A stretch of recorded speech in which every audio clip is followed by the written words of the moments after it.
A man sits alone in a rented room on the edge of Rome, and the lamp beside him is burning down to almost nothing. He does not refill it.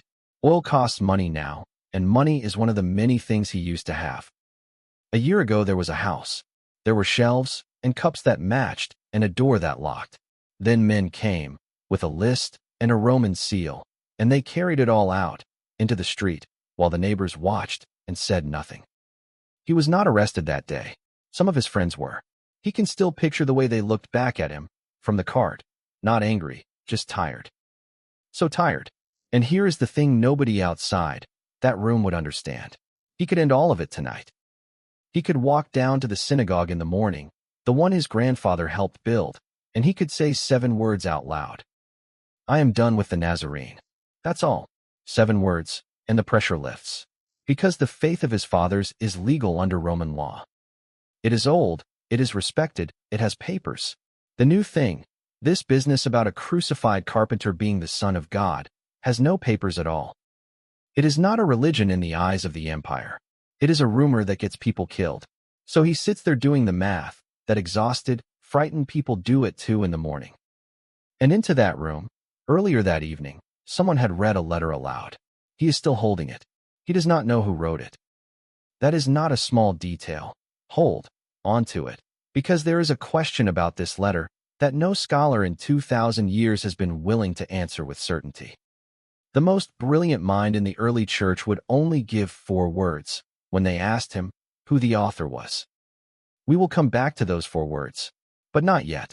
What he does know is stranger than any signature. This letter, from a hand he cannot name, seems to know exactly what he is thinking. It knows about the house. It knows about the friends in prison. It knows about the 7 words waiting in his mouth. And instead of scolding him, instead of quoting rules at him, it does something almost unbearable. It leans in close, and it says, I know you want to quit. Let me show you what you'd be walking away from. This is not a letter about theology. It is not a letter about rituals and old furniture in a temple. It is not a letter written for scholars to argue over in quiet libraries. This is a letter written to people standing at the exact edge you have probably stood at yourself. The edge where faith stops feeling like a gift and starts feeling like a weight you are not sure you can carry one more day. It was written to people about to give up, and the whole reason it still exists, the reason it survived the fall of empires and the burning of libraries and 2,000 years of history, is that it refused to let them. Stay with me, because to understand why this letter hits the way it hits, you have to know who was actually meant to read it and what it was going to cost them to keep believing. So who were they, these people about to give up? Here is what most people miss. When we read the New Testament letters, we usually know exactly who is being written to. Paul writes to the Romans, and he says so in the first line. He writes to the Corinthians, the Galatians, the Philippians, and every time he plants a flag, here is my name, here is your name, grace and peace to you. But this letter does none of that. It has no greeting. It names no author and no city. It simply begins, mid-thought, like a man who has been pacing the floor for an hour and finally turns and starts speaking. And yet, if you read closely, the people come into focus like a photograph developing in a tray. They were Jewish. That much is beyond doubt. The whole letter assumes you already know the temple, the priesthood, the sacrifices, the name Melchizedek, things no Gentile audience in the first century would have carried around in their heads. These were people raised on the scriptures, people who could hum the Psalms, people whose grandparents had made the long walk to Jerusalem for the feasts. And here is something worth stopping on. This little letter quotes the Old Testament more heavily than almost any other book in the New Testament. More than 30 times the author reaches back and opens the very scriptures these readers were aching to return to, and every single time he does the same thing with them. He says, yes, this is true, this is holy, this is really God's word, and it was pointing at the one you are about to walk away from all along. They had believed in Jesus, really believed. There had been a bright beginning, the kind many of us remember from our own first years of faith. The letter reminds them of it directly. In the 10th chapter it says, remember the early days, after you had received the light, when you stood your ground in a great contest of suffering. You were publicly exposed to insult and persecution. And here is the line that should stop you cold. You suffered along with those in prison, and you joyfully accepted the confiscation of your property. Joyfully, they watched men carry their belongings into the street, and at the beginning, they could take it because they knew they had something better waiting. That is the word. Hold it. We will come back to it in a moment. But that was the beginning. And beginnings are easy. The letter is not written to people at the beginning. It is written to people in year 10. Year 15. The adrenaline is long gone. The persecution has not stopped. It has just become ordinary, a low grinding pressure that never lets up. Some of them have started slipping out of the meetings. The letter mentions it, almost gently, in the 10th chapter, not giving up meeting together, as some are in the habit of doing. You can hear the ache under that sentence.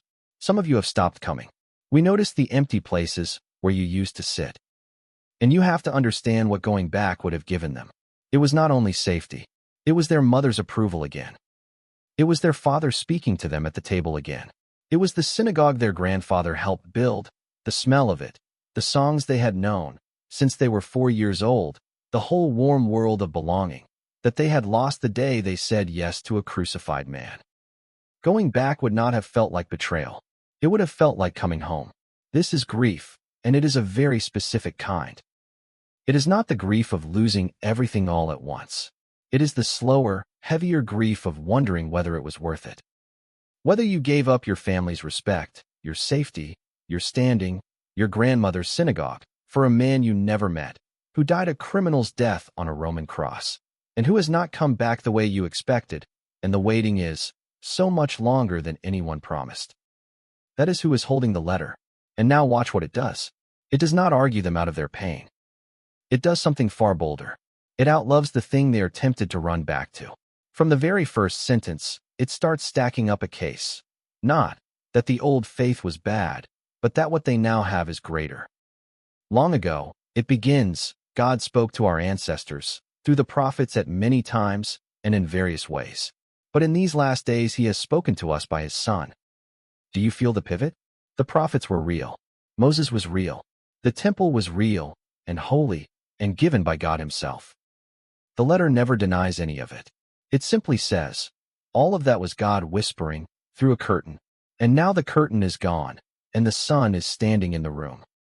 And here is the thread, the single word, that runs through this entire letter like a red cord through white cloth. In Greek it is kriton. It means better, greater, superior, and it appears in this short letter 13 times, more than in any other book in the whole New Testament. 13 times the author reaches for the same word, like a man pointing at the same mountain from 13 different roads.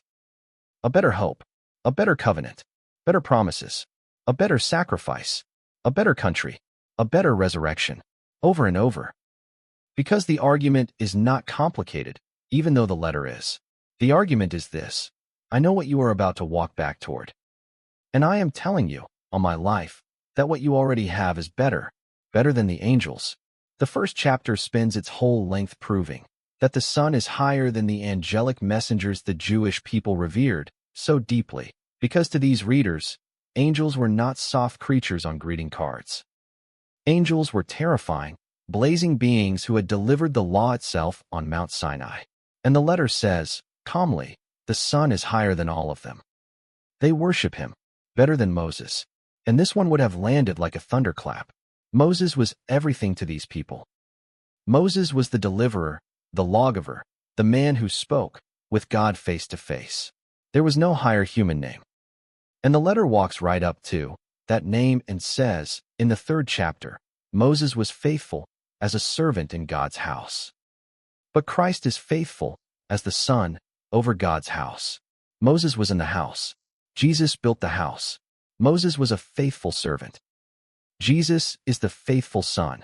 Can you imagine hearing that read aloud in a dark room when part of you is aching to go back to the world where Moses was the highest name you knew?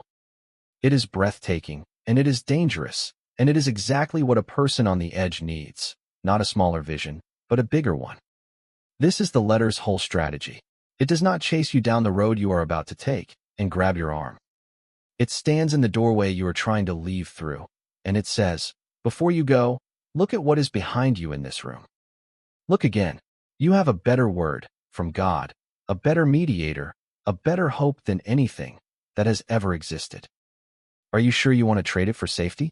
And for a while, that argument holds them. The logic is airtight. The word better rings out 13 times. But a frightened person cannot live on logic alone. You can prove to someone that they should not quit, and they will nod and agree and quit anyway, because the real question underneath is never about doctrine.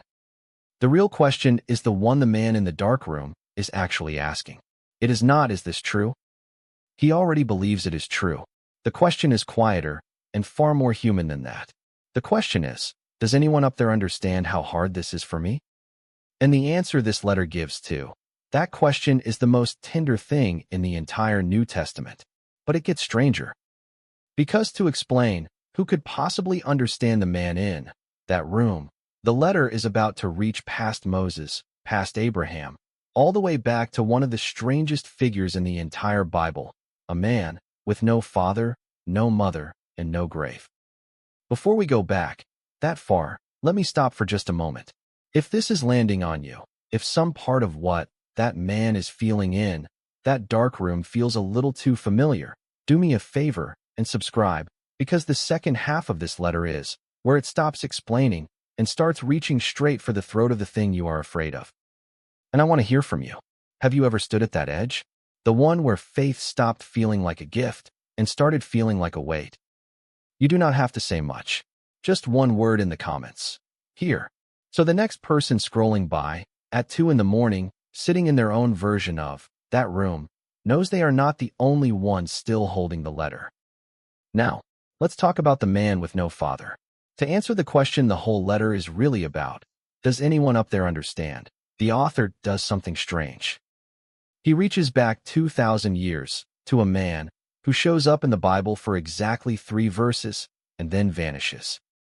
His name is Melchizedek, and you meet him in the 14th chapter of Genesis. Abraham has just come back from a battle, exhausted and bloody, and out of nowhere a king comes walking toward him.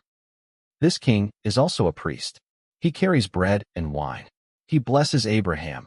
Abraham gives him 1/10 of everything, and then he is gone. No backstory, no genealogy, no death recorded. He simply arrives, blesses, and disappears back into the desert. For most readers, he is a footnote. But the author of Hebrews stares at those 3 verses and sees something the rest of us walked right past. Look at what is missing, the letter says. This man has no recorded father, no recorded mother, no genealogy, no beginning of days, no end of life. And in a book obsessed with genealogies, a book where whole chapters are just names begetting names, a priest who appears with no family tree at all is not an accident. He is a picture. He is a shadow, thrown backward through history, of a priest who really would have no beginning and no end. Now, why does this matter so desperately to people about to give up? Because of what they were about to walk back toward. Pay attention to this. It is the hinge of the whole letter. The faith they wanted to return to had a priesthood, the sons of Aaron, an unbroken line of men who stood between the people and God. And that priesthood had one unavoidable problem. The priests kept dying. Every generation, the high priest would die, and a new one would take his place, and the whole fragile system of getting to God depended on a man who was himself running out of time. You could never fully rest in a mediator you knew you would one day bury. And there was a second problem, quieter but just as heavy. The sacrifices never finished. The same animals, the same blood, the same smoke rising off the same altar, year after year after year, and it never ended, because it never actually cleaned anything all the way through. It could cover.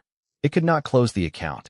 Every returning worshiper knew, deep down, that he would be back next year with another lamb, because last year's lamb had not been enough, and this year's would not be either. And into that anxiety the letter says, what if there were a priest who never dies? A priest in the order of Melchizedek, not from the dying line of Aaron, but from an order older and higher, a priesthood that has no funeral at the end of it. Jesus, the letter says, holds his priesthood permanently because he lives forever. Therefore he is able to save completely those who come to God through him, because he always lives to intercede for them. Feel the weight of that word, completely, not partially, not until the next high priest is sworn in, not until next year's sacrifice. Completely and forever, because this priest does not run out of time, and this offering does not need repeating. But that is still an argument about better machinery. And I told you the real question was more human than that. So here is where the letter does the thing that has undone people for 2,000 years. It says this priest, this eternal, cosmic, higher than angels Son of God, knows exactly how you feel. In the 4th chapter, we do not have a high priest who is unable to feel our weaknesses, but one who has been tempted in every way, just as we are, yet he did not sin. Read that again slowly, because familiarity dulls it. The claim is not merely that God is powerful enough to save you. The claim is that God, in the person of the Son, has stood where you are standing. He has been tired. He has been hungry. He has been betrayed by a friend, abandoned in the dark, tempted to quit, crushed under a weight that made him sweat blood in a garden and beg for another way. The very thing the man in the dark room believes disqualifies him, his exhaustion, his fear, his temptation to walk away, is the exact thing his high priest has already tasted. And so, the letter says, let us then approach God's throne with confidence. That word confidence is one of the most electric words in the whole letter. In Greek it is parrhesia. It means boldness, freedom of speech, the right to walk up and say anything, holding nothing back. It was a political word. It described the right of a free citizen to stand in the public square and speak his mind to those in power without fear. Do you understand what that means for a frightened, exhausted believer? It means you do not have to clean yourself up first. You do not have to wait until you feel strong again. You can walk straight up to the throne of the universe in the worst hour of your worst week, with your faith hanging by a thread, and speak plainly, because the one standing beside you at that throne has felt every single thing you feel, and he is not embarrassed to call you his own. Now watch how the stakes climb. Up to this point, everything has been personal, your faith, your fear, your fatigue. But the letter is writing into a specific moment in history, and that moment is about to make everything far larger. Because here is what the first readers may not have fully known, but we do. The letter was almost certainly written in the 60s of the 1st century. And within just a few years, everything they were tempted to run back to would be gone. Think about the timing of it. While they sat in the dark arguing with themselves about returning to the temple itself was only a few springs away from becoming ash. In the year 70, the Roman armies would surround Jerusalem, break through its walls, and burn the temple to the ground. The Jewish historian Josephus was there, and he wrote about it. The fire, the collapse, the smoke you could see for miles, the end of the sacrificial system that had stood for 1,000 years. The altar where the priests offered blood would be buried under rubble. It has never been rebuilt. To this day, it has not been rebuilt. Sit with the terrible timing of that. These people were tempted to abandon a living, permanent priest in order to run back to a temple system that was, even as the ink dried on this letter, only a few years from disappearing off the face of the earth forever. They wanted to trade the priest who never dies for a system that was about to die in front of them. And this is the part nobody tells you about Hebrews. It is not a cold treatise about temple furniture. It is a rescue letter written in a burning building from someone who could see the fire coming, grabbing people by the shoulders and saying, "Not that way. Everything you are running toward is already smoke. Turn around. What you have cannot burn." The whole letter has been building an argument out of one word, better, 13 times over. But an argument, however beautiful, is not enough to keep a broken person on their feet, and the author knows it. So in the next breath, the letter stops arguing entirely, and it starts calling out names. Quick thing before the last stretch, because this is where it all comes together. If you have made it this far, you are the kind of person this letter was written for, the kind who does not scroll away when it gets hard. So drop that comment, if you have not yet, and share this with one person you know who is tired. That is all. Now let's finish. For 11 chapters, this letter has argued. Better than angels, better than Moses, better than a dying priesthood. And then, in the 11th chapter, the arguing stops. Because the author seems to understand something about human beings that we forget. When a person is about to give up, you cannot always reason them off the ledge. Sometimes the only thing that works is to remind them they are not the first to stand there.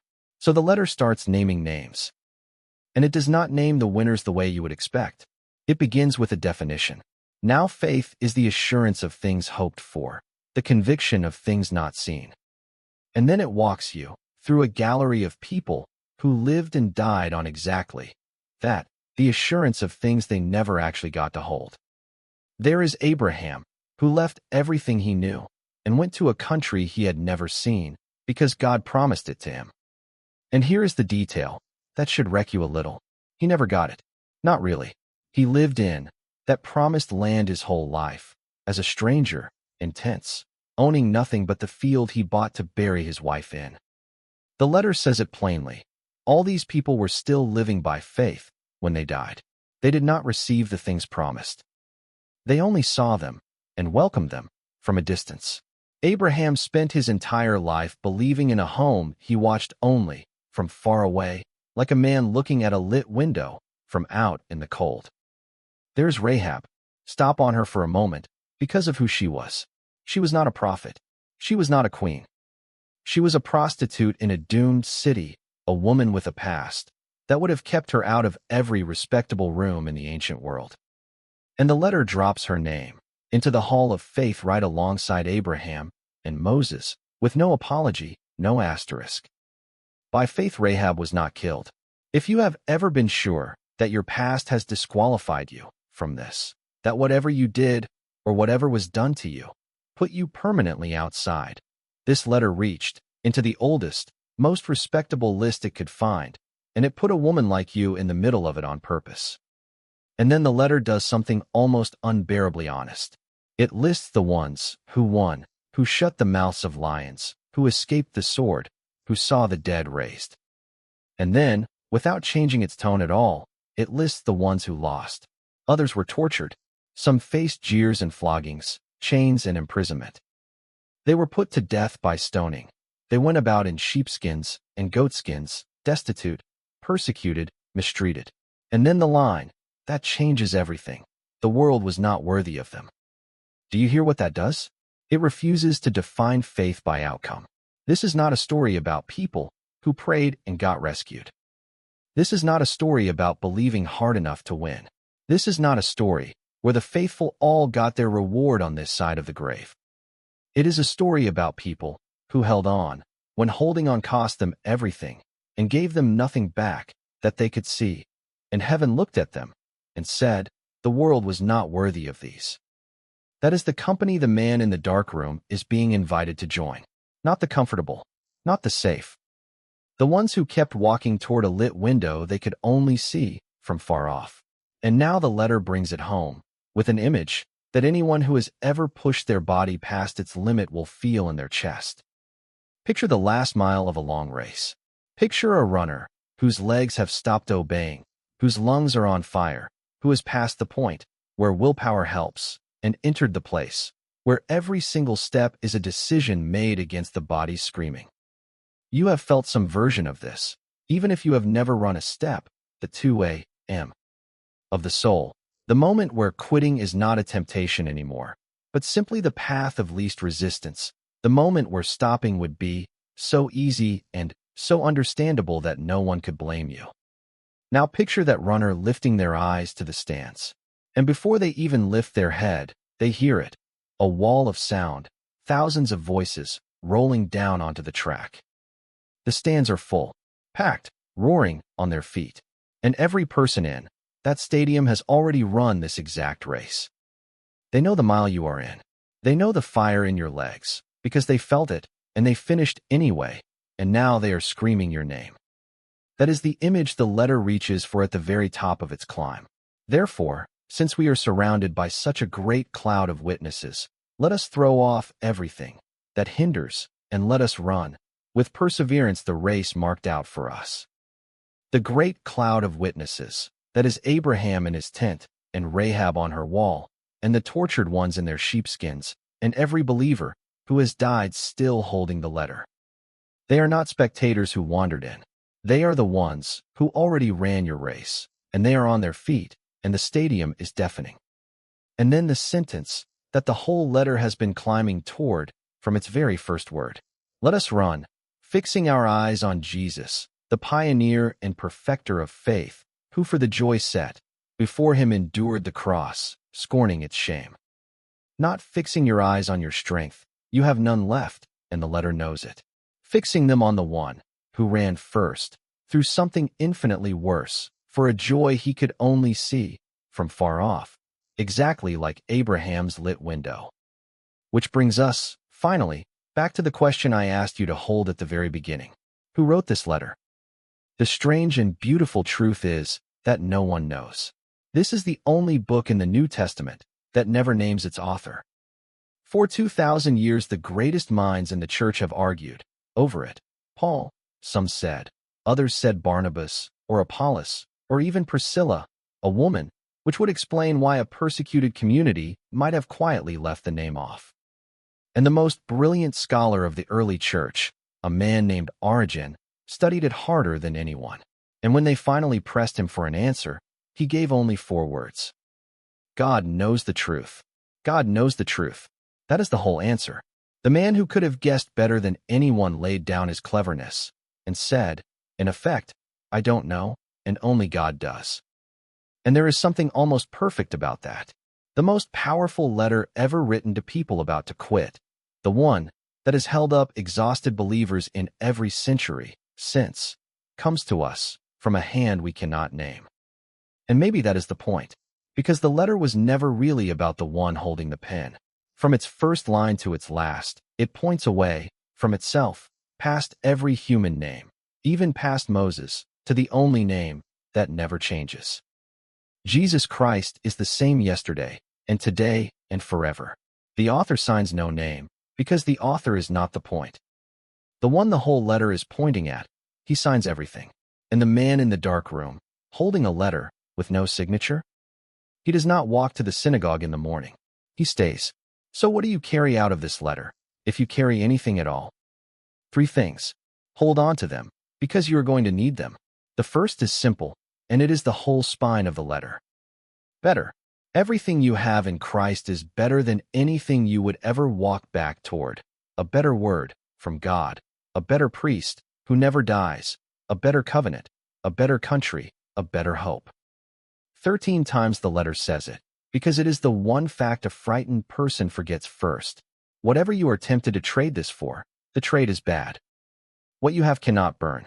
The second is more personal, and I need you to actually hear it. This letter was not written for the strong. It was written for the person in year 15, running on empty, standing in the doorway, with 7 words of surrender already in their mouth. It was written for people about to give up, which means, if that is where you are tonight, you have not fallen out of the story. You have fallen into the exact center of it. This letter has your name on it. You are not reading someone else's mail. And the third, this is the one I want to leave in your hands when everything else fades. You are not running alone. Whatever this is costing you, the relationship that cooled when you started believing, the respect you lost, the nights the waiting feels longer than any promise could be worth, you are not the first to stand in that mile. The stands are full. Abraham is there, who died looking at his home from far off. Rahab is there, whose past did not disqualify her. The ones in sheepskins are there, the ones the world was not worthy of, and the one who ran first and hardest through a cross for a joy he could only see from a distance. He is not in the stands. He is on the track in front of you, having already run every step of the mile you are terrified of. You do not have to finish on your own strength. You only have to keep your eyes on him and take the next step. The man in the darkroom did. He set the letter down, and he did not go back. We do not know his name either. We never will. But 2,000 years later, you are still holding what held him. So let me ask you the question this whole letter is really asking. Of everything we walked through every name in that stadium. Which one hit you the hardest tonight? Tell me in the comments. Say it plainly. Someone scrolling by at 2 in the morning in their own dark room needs to read it. And if you are in that room right now, with the 7 words sitting in your mouth, don't say them. Stay.